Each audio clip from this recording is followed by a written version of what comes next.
Welcome here to a very special edition of Sonny D, a product of Wake Up Call with Dan Tortora, with Sonny Spera and myself, Dan Tortora.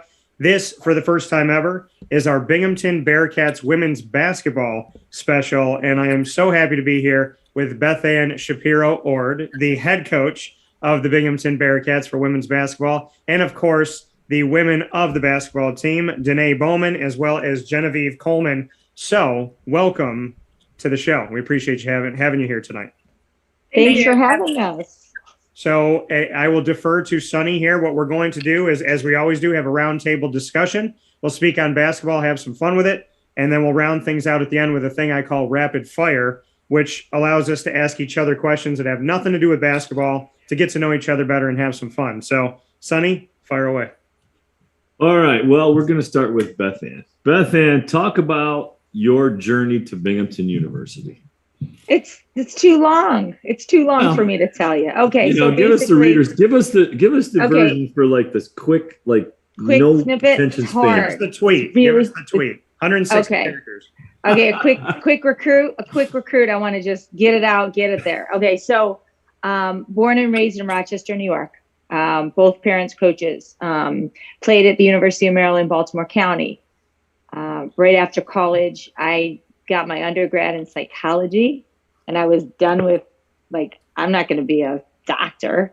Went home and got an assistant coaching job at the small Division III local school that my mom was the men's and women's tennis coach at, and the senior women's administrator, Nazareth College.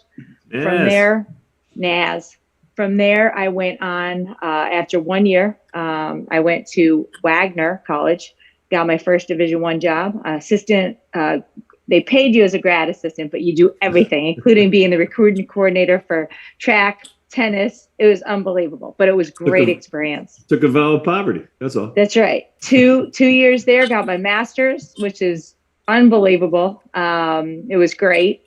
And then I got an opportunity to go to the University of Pittsburgh. I was there 4 years. From Pitt, I guess I did a good job. So I got a call from Auburn and the SEC. And back then the SEC was something. The Big East was the best, but the SEC for women's basketball at that time, Tennessee, and I was like a student athlete. I didn't, some of these kids, they get, they offered me a car. I got a first time when cell phones just came out, doubled my salary, this, that. So I'm thinking, okay, didn't do, I went to Auburn. We won the SEC championship that year. But it wasn't about student athlete. It was a very different thing that I went through there. And I was a Yankee down in Auburn, Alabama. And they heard my name. They thought, oh, Bethann, nice Southern girl. And then all of a sudden I opened my mouth and like, damn Yankee. But from Auburn, I went after a year. We won the SEC championship that year, which was an incredible experience. From there, I went to Dayton. After that, I took a year off, coached from coaching, and did some stuff for the Buffalo Sabres. How about that? It was consulting, and I worked with the Bandits, and it was fun. It was a good year off, but I was ready to get back into it. Got an opportunity to go to Tulsa, went there for 6 years to help rebuild that program. They literally had no program. They had stopped women's basketball. And my head coach brought me out there. We worked together at Pitt, and her and I rebuilt that program. And then she got, because we did so well, she got taken away to Colorado. She took me with her to Colorado for 2. And then Louisville came and got me for 4. I got a chance to work at Louisville, 2 Sweet 16s, a national championship. And then I became the head coach at Weber State, rebuilt the program. And 7 years later, I got a call from Pat Elliott, talked me into coming to Binghamton. And I was so happy. I can't even tell you. It was the best decision I made to come home. For my family, for myself, it's been just it's been a blessing, really. And I'm so lucky to be coaching these amazing young ladies at Binghamton. So that's how I got there. I told you it was. That was a short story. Come on, that was good. Now, let me ask you this. What were some of your biggest challenges when you started? What were some of the things that you wanted? What were some of the things you wanted to get going? When I started coaching or here at Binghamton? Binghamton. Well, I didn't want to take over another rebuild like I did at Weber State. I mean, we were the worst team in America. I'm not going to lie. I mean, it was rough. But when almost like starting over at Tulsa. I mean, that's like a startup. Holy cow. Yes, correct. Yeah. It was wild. But I didn't want to just take another program to have to rebuild. Not that I have a problem with that, but I wasn't just going to leave what I just built up there. We were rolling a little bit. We were getting going. But I saw, even though they lost their MVP and the other young lady, Alyssa, she was the defensive player of the year that year. People thought, oh my gosh, you're nuts. Like, there's nothing. I'm like, are you kidding me? I loved the players that I was inheriting, even without those two. Kai Moon, I saw so much in Kai, and Rebecca Carmody. Talk about athlete, holy smokes. But the cover, I didn't feel like was bare. I think a lot of people did, because everyone's like, oh, what are you going to do without those two? I'm like, we're good. We just had to, they just had to adjust to me being a different kind of coach. And really, when I first talked to every single one of them, I just told them, my expectations and how we're a family, and we're just going to fight and work, and it's going to be some tough love sometimes, but you guys want to win, you got to stick together. And immediately the girls embraced it. I said, you got to get in the gym and you got to have great chemistry. And they did. We get in the gym. Great. Taking a look at this, and Bethann, I have a lot coming off of what you said that I definitely want to get to in this special of Sonny and D, but I want to go to Denai and Genevieve, and for both of you, just what it's been like to play under Bethann and how you would liken her to maybe a coach you've had coming up, or if she's totally different. I love her as a coach. I feel like the family aspect to the whole basketball program, I had that growing up with my dad was actually my coach growing up, so that family was definitely there for me. And my AAU for travel through high school, they really harped on the family aspect of the game, so I feel like it was an easy transition to come into my AAU program into this program, because they really emphasize that family thing. So it was easy, and I just love that environment. It changes the whole game of basketball when you really love who you're playing with and playing for. So no, and same for me. Like, that family atmosphere, it really connected me. Is the reason why I committed here. And then I just got the vibe that Coach Orr would be the type of coach that was going to push me and make me think and allow me to become that better player that I want to be. We look at Binghamton and we know that obviously in the southern tier, there's a lot of snow. It's cold. Could be 6 months. Wait. You're in Syracuse. You're in Syracuse. I know. It's the most snow is in Syracuse. Well, that's go ahead. 191 inches. But I'm just throwing it out there. So I'm asking you, Denai and Genevieve, does it really come down to Coach Ord and just her message and your belief in her? Because this isn't tropical. This isn't 80 degrees. There's no amusement parks in the area. Binghamton coming here and being a part of this, I know what it's like to be from upstate New York, and the love and the blue collar and the hardworking people, and I would do anything for these people. Is it really, her selling herself and her genuineness that got you to come up here? Yeah, for sure. It really is, because one, I didn't know how much it snows. I didn't do any research. I was just going based off everything Coach Orr told me, how she really welcomed me when I already wasn't a part of the team. So the place didn't matter at that point. I just wanted to be a part of her team and a part of the team that I visited my freshman year. So for me, the snow didn't matter, the cold didn't matter. I just wanted to be a part of the family. It's an indoor sport. That's true too, right? But we still gotta walk the flags. The weather doesn't matter. Jen, what about you? I know what your answer is going to be, but go ahead. Well, as you know, I'm from here, so I'm used to the snow. I knew full well that what I was coming into, but I like this area. I like the snow, and I'm not I was going to pick the school based on the school and the players and the coaches and who they were, not based on the weather. Like, that's not something that I was like really picky about. I wanted to be in a program that I really truly loved and fit in. So that was my biggest denominator when I was thinking about schools, and Coach Ord and the program really won me over. So let me ask you, Denai, what were some of the schools that you were considering? What did you have your final selection down to? I actually only had 2 options when picking here. So it was Binghamton and Canisius up in Buffalo. Okay. So How about yeah, you, Genevieve? choice. My recruiting process was all over the place. I had a lot of knee surgeries, whatever, but my top 2 were Bucknell and Binghamton. Okay. And so, Bethann, you mentioned the fact of your very short history and small resume of college basketball. Of the conferences, because you've been to so many of them, how would you describe what you learned from each, and maybe the juxtaposition of some of these conferences, because you were able to work with so many different commissioners and so many different regions, and obviously, as you described, the SEC just being very different than other places, like maybe the A10. So how would you describe the conference life that you had, knowing on the bigger picture that, you know, these regions and these commissioners may have different value sets, may have different focuses and different connections as far as what they expect from the student athlete and whatnot? Well, it was, you know, I have been at a lot of different leagues, East Coast, West Coast, top, you know, BCS. I will tell you, you know, I've learned a lot from a lot of different ones. And the schools that, and not that football schools are bad, but like Binghamton, the one really cool thing. And when I was at Dayton, I don't think I mentioned Dayton, did I? I had a year at Dayton. Okay. But they did not have football.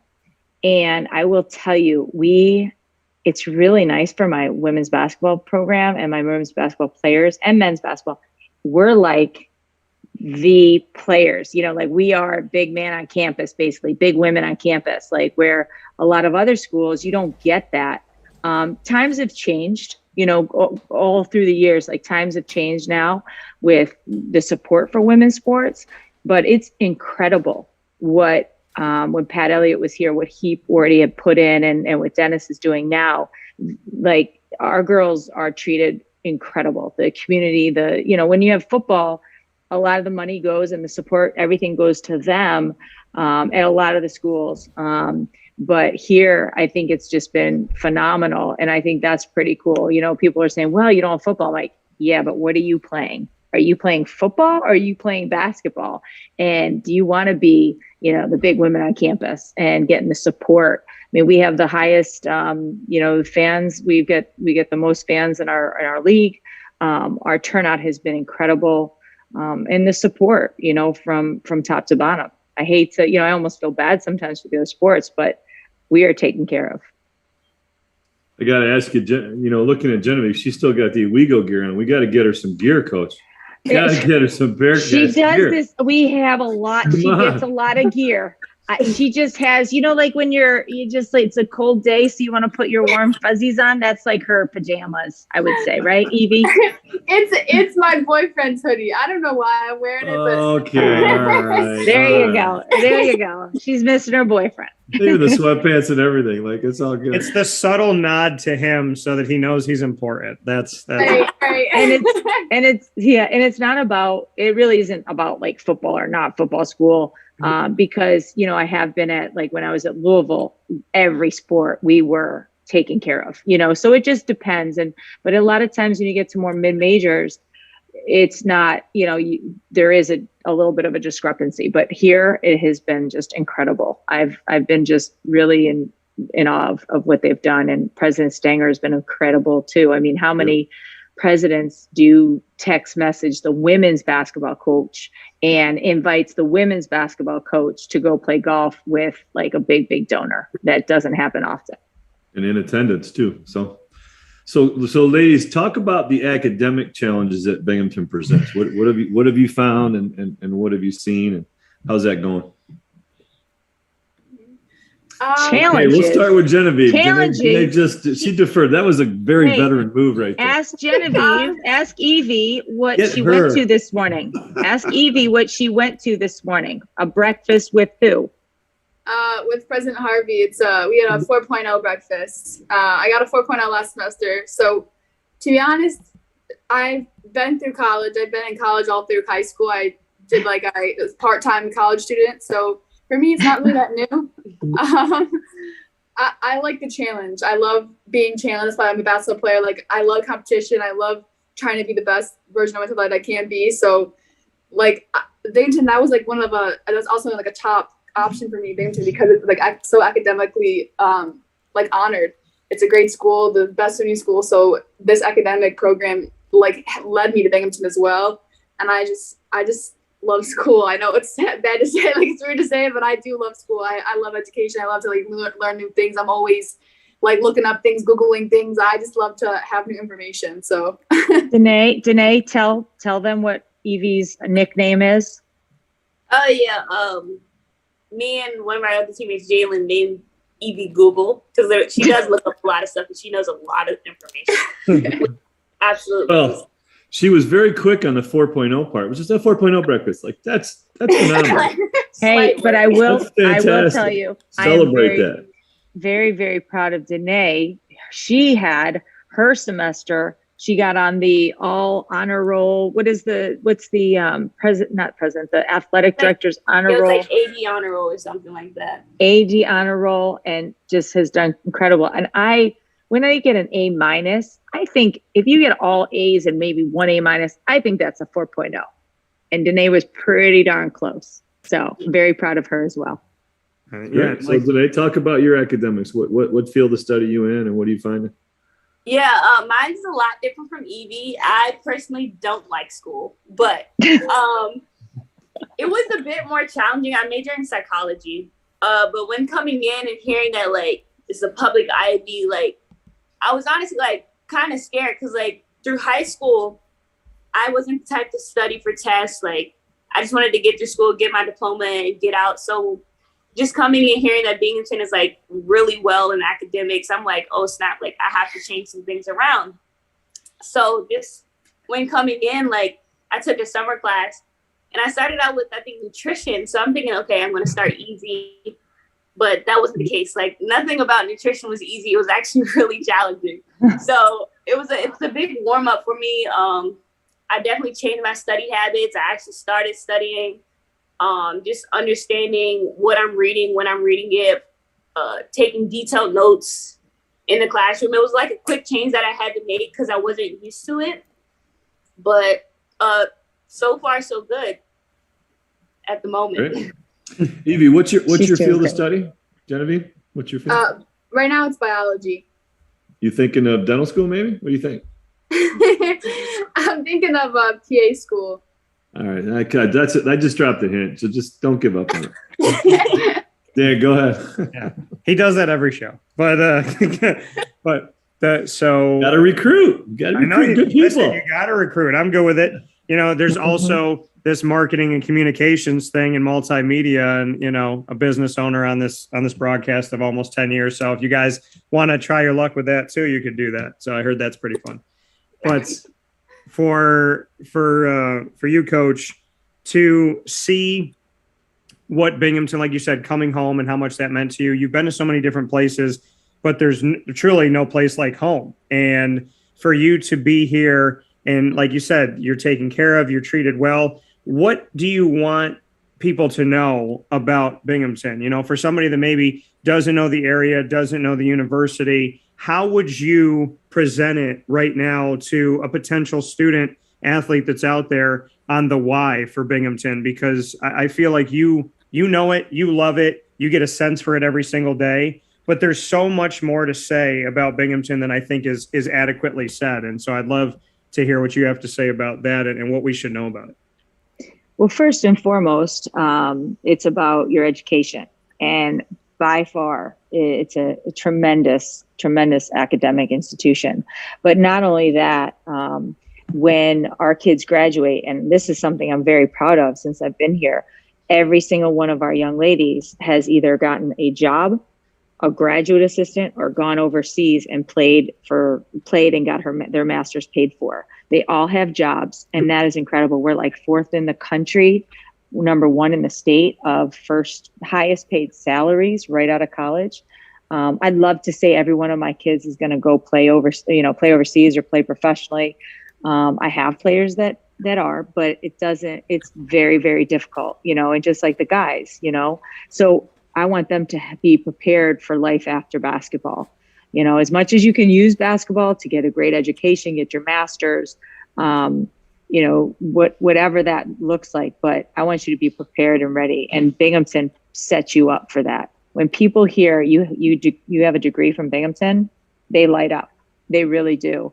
And that's one piece of it. The other piece is the community, the people, my players. They're amazing. All I have to do is introduce a recruit or somebody to one of my young ladies or my team, and they just feel it. They feel the warmth and the family atmosphere, and that's the way I feel in the community. It's just a wonderful place. Our facilities are phenomenal. I was shocked. I really was shocked when I came on the visit. I had told my husband, like, I got to go visit. I really enjoyed talking to Pat. And I got here and I was like blown away. Some of our facilities, it's like a BCS school. A lot of BCS schools don't have the facilities that we have. A lot of the Big East, and you know which ones I'm talking about, they don't have the facilities that we have. And we have 2 courts, our volleyball and our wrestlers have their own facilities. We don't share our basketball court with anybody else, just men's and women's basketball. And there's something to be said about that as well. And this is for each of you. And I find it to be incredibly important for us to have this and just celebrating National Girls and Women in Sports Day. And I said on my show, for the past 18 years of being a broadcaster, I didn't know there was a day, because to me, it should be all the time, every day, every week. There's so much incredible talent out there. And I'm so honored to know so many of you. And I'm so happy that we get to celebrate Binghamton here today. So I'll start with you, Denai and Genevieve, and then Coach, I'd love for you to chime in just where you think women's basketball is. We didn't have the WNBA when I was growing up as a little kid, and then it was a small evolution, a few teams, some stayed, some didn't, and now we're starting to see this growth. But just with the WNBA and with sports in general, where you think it is for college and then after college to be able to continue, just where women's athletics has grown to, and maybe what you'd like to see. And I'll start with you, Denai. I definitely think it's grown a lot, like you said. Just by watching like old film of old players, you can just see like how many people were in the crowd, or like when you hear about people talk about their past experience not having as many benefits as we have now. So just seeing how far it has grown to the point where like I get to play with like maybe like a sold out crowd on a good game, or like just seeing that like in the WNBA this past, the Chicago Sky, like the stadium was sold out 2 weeks in advance or so. And just, I think it has a lot more growing to do, like in future years, just continuing to talk about it, continuing to let people see like where women's basketball is and then where it's going. Genevieve? I just think the same thing what you just said, piggyback off. At this point, we've grown so much. The women's NBA, people get the salaries are going higher. I still think they can go higher, but I think that we've grown so much, and there's so many new opportunities for women that want to play. And I just think that's so awesome. I'm happy that we're continuing to growing as we are. And Bethann, for you, I mean, you have seen from all over the country what women's athletics looks like. So where are we and where should we be? We definitely are it's a lot different than when I was a kid. And these guys will start laughing because we always talk about that. But, we need to continue to build like a lot of the grassroots. I was just having a conversation with some people, like our young ladies, our young girls need better coaches instead of just giving them, football coaches that want to be the girls basketball coach because they don't have anybody. We need the grassroots to continue to bring in young ladies that maybe want to coach, or, good coaches for the younger kids. And it still needs to get better. Our women's basketball, the WNBA, I was very fortunate at Louisville when we went into the KFC event, the new arena. we sold out 10, we'd have 9,000 at the games, which is incredible. And this was 10 years ago. And they keep building, but we got to keep doing that everywhere. You know, everyone has to continue to do it. And when people come early to a game, they want to continue because it's a great event. Women's basketball is a great event. And we've got great young ladies that represent and mean so much to so many people. And I think, you know, with the NCAA coming in, you know, with the March Madness, I think it's important. And I'm glad that all that happened this past year where everyone could see what was going on. And I think it's tremendous, but we still need to continue. I agree with you. I think especially at the younger levels, a lot of times I see in high school, this person wants to be the boys varsity coach. Well, it's not open. Well, we'll give them the girls.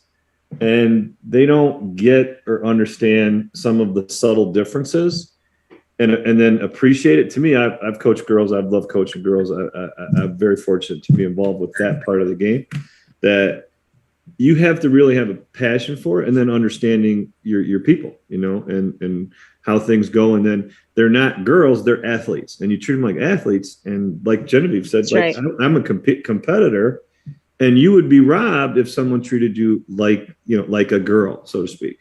And that's, you know, condescending, but that's sort of sometimes a thought, especially of my people, you know, like the guys. And it's not fair, you know. And some of the coaches that helped me were, hey, these are athletes, and I have two girls that played. You know, it's just the way it is. So I think you're right, and you're absolutely right about the NCAA. That was a crime. What was going on? I'm glad it was. Well, it's been going on for years. But if you notice, any of our stuff, I don't put women's basketball. I don't put girls basketball. I put Binghamton basketball. We're all basketball players. That's it, right? We're a player. You're a player. Now off the court, you know, do your thing, but you're a basketball player. I'm a big believer in that too. You know, when I coached, it was the Spartans. It wasn't the Lady Spartans. It was the Spartans. So that was just a little Lady thing. Spartan. Right. Yeah. You know, I mean, hey, you know, Lady Bearcats, you know, I mean, just, I'm glad it's We're the Bearcats. One sport. I believe that. I agree. What are some of your goals, Denai? What do you want to see? What would you like to see happen in your personal life? And what would you like to see happen for your team? In my personal life, I just want to be as happy as possible in life. I want to have a family. I want to have a job that I actually enjoy going to. If I don't have to work a job, if I'm able to create an income stream where I don't need to work, I would love that. That's an ultimate goal of mine. We're gonna need a separate conversation with her. Yeah, this is a separate conversation. You That's good. I like where she's going. Oh yeah. Yeah, but no, like just in life, I want to be happy and as successful as possible. And for basketball, while I'm here at Binghamton, I want to continue to grow in this program. I want to help underclassmen grow. I forgot the word, but just continuing to teach them in as many ways as possible, be a leader in the best way as possible. Of course, I want to win a championship. Like, that's my ultimate goal, but I want to go through the process to get there. I want to take those necessary steps that I need to take and be the best possible player that I can be while in my years here. I have a couple of friends that work over there, and they say you're one of the hardest working young ladies they've ever seen. So kudos to you.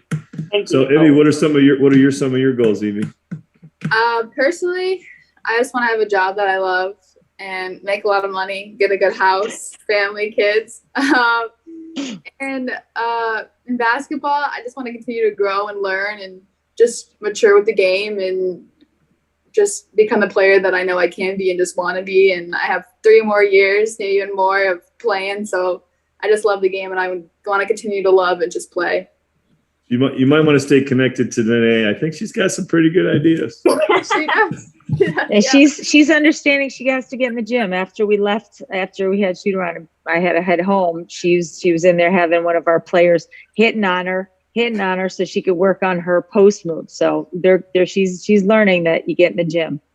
Right. So Coach, now talk a little bit about what are some of the things you'd like to see and accomplish at Binghamton? Me, I want to win. I want to win championships. I want to win games. I want to win pre-conference. I won conference. I just keep like winning. I just want to win. And I know we can. I know we have the players, we have the coaches, we have the ability to do it. I just want to keep pushing through and put all 4 quarters together, put the whole game together, and just win the games. Okay, Coach, you're up now. What are your thoughts? What would you like? What to are see? my thoughts? You know, I have my goals, you know, and my biggest thing is why I'm in coaching is because of these young ladies. And I just want to see them continue to grow and get better every year. And it's so much fun. It makes it warms my heart when you see how they grow. And then when you see them graduate, things like that, and just continue to build the culture. We're setting down, as we call it, we're stacking bricks, you know, we're laying the foundation and we're continuing to grow. But yeah, I mean, they've never won a championship. We want to win a championship here. We want to win a championship, and we have a lot of basketball to be played. And, you know, things are coming at us in a different manner that we thought, you know, but we just pivot, right? You gotta fight through some battles. And I see some really, if we just love the process and we continue to do that, I see some great things ahead for us. This community loves you guys, and they're ready to explode too. So it's all good. How do you, going off of what you were saying here, how do you measure success personally? Coach, I'll start with you.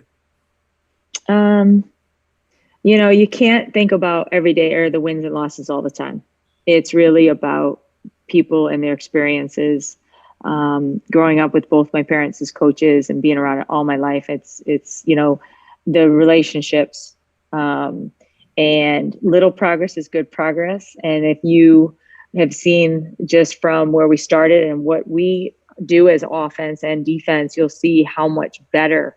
I mean, last night it was a heartbreaker, but we, you know, the way it ended it was rough, but we put ourselves, you know, and you can never leave it in anybody else's hands but ourselves. You know, we talk about controlling the controllables, but we still continue to, we're putting ourselves in position to win. So it'll come, and it is a process, but, you know, I don't know if I just answered your question or I'm going to go on and on, because I was so proud of them last night. I mean, we just keep getting better and better, and it's going to be scary. Yep. I was there Monday. And for you, Genevieve and Denai, how do you measure success, and how scary do you think you're going to get? I measure it just taking it one step at a time. Like it's not going to come in a day. It may not come in a few months, but like just taking it one day at a time and working it with what we have and learning from our mistakes in film, and just when we build off that, I think that's successful. And then when Evie said earlier, like putting 4 quarters together, I think that's when we'll get really dangerous. So not taking any plays off. Like yesterday was just like the beginning of what we can do. And I think it's more in the tank for us. So for sure, like in the next few days, we're going to get real dangerous soon. Genevieve? I feel like success in my book is pretty much never taking steps back, and just keep growing forward, and just keep moving and trust the process, and just keep getting better day in, day out as much as you can, and just believe in everything that we have built here, and just keep pushing. And I think that if we keep doing what we're doing, and we keep working every day hard at practice, and we work hard in games, and we keep just fighting through and battling, we can do great things.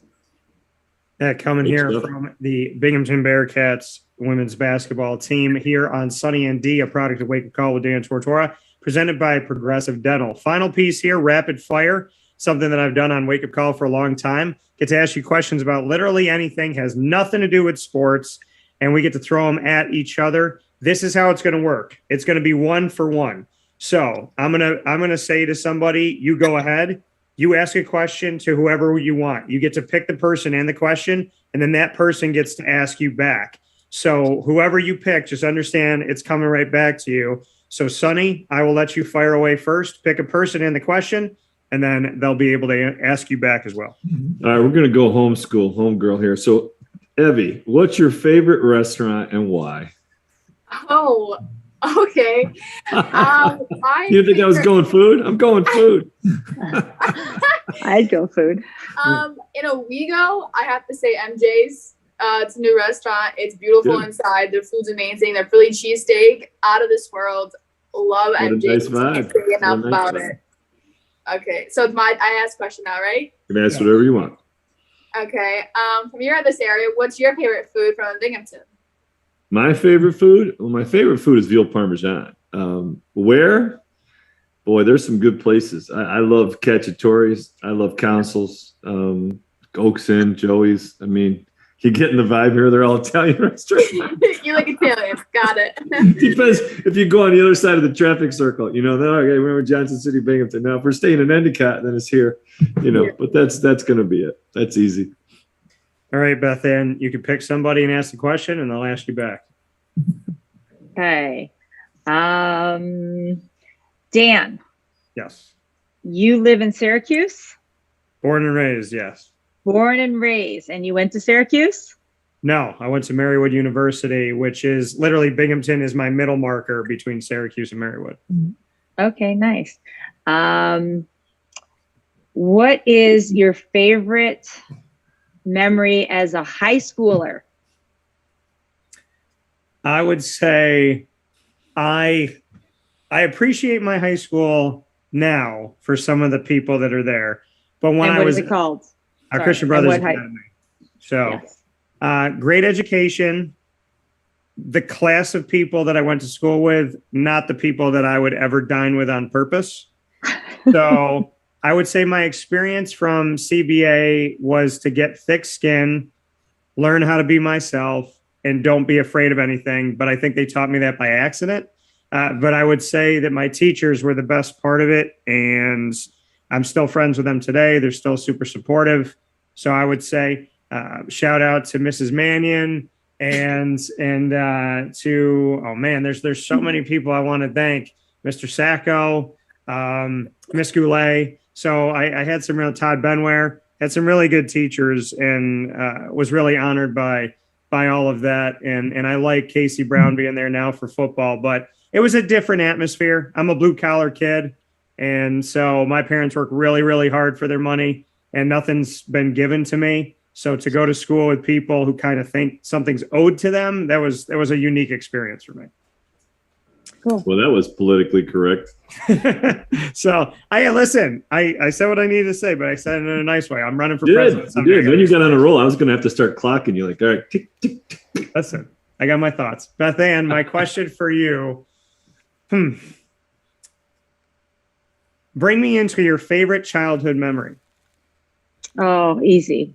Going with every day, like when we were, my dad would get us in the car. We'd go. He was the men's basketball coach when we were really young at Monroe Community College, and I actually thought I was going to coach guys. We didn't have women's basketball to look up to, and just having him bring us to the gym and just shoot for hours and hours, whether his team was practicing and us jumping in the drills. I mean, we were a mess, but we would just get in there and just being with him. And also like our travels when we would go on the team bus with him and the team. So it was vans at the beginning, but he changed that. So just being around the gym, being around the game, being around my dad a lot like that.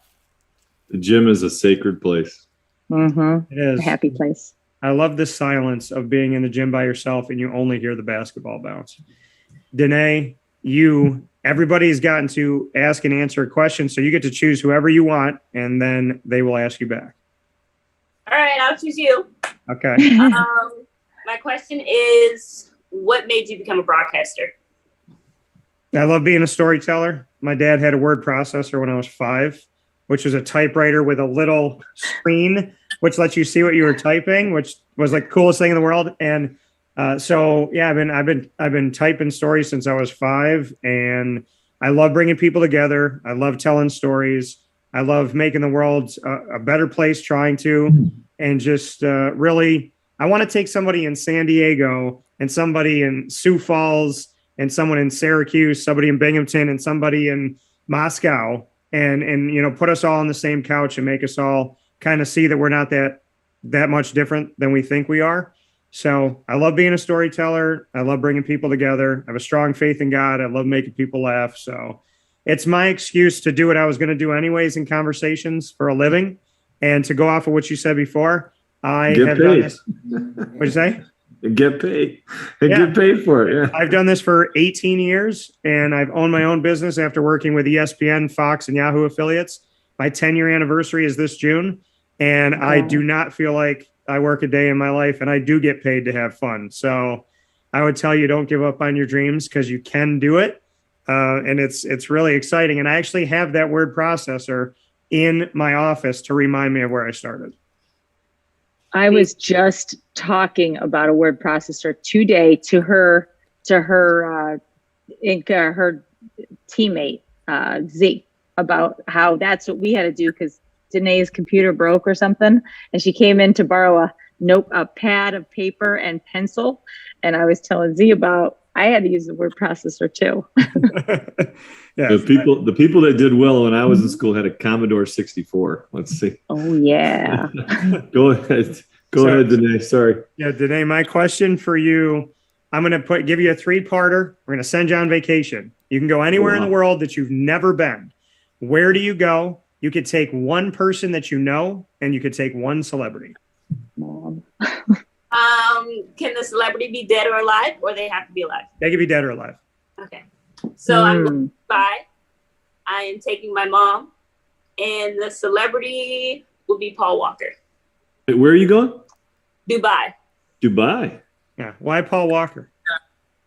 I just Dubai? always loved him. Like, I'm a Fast and Furious fan, like, for life, and I've watched every series like 10 times probably. And he's cute. I used to have him on my phone case. That doesn't hurt. And he's cute. Yes, of course. Yeah. I want the cast to stay with it all the way through. So we go from Fast and the Furious to like Slow and Senile. Like that's what we get there. It could happen. So for Denai Bowman, as well as Genevieve Coleman, for head coach Bethann Shapiro Ord, for Sonny Spera and myself, Dan Tortora, this has been a Binghamton Bearcats basketball special with the women's basketball team here in our community and the Southern Tier. We thank you for watching Sonny and D, a product of Wake Up Call, proudly presented by Progressive Dental. Find out more at progressivedentalny.com. Thank you all. Thanks, ladies. Appreciate it. Appreciate you.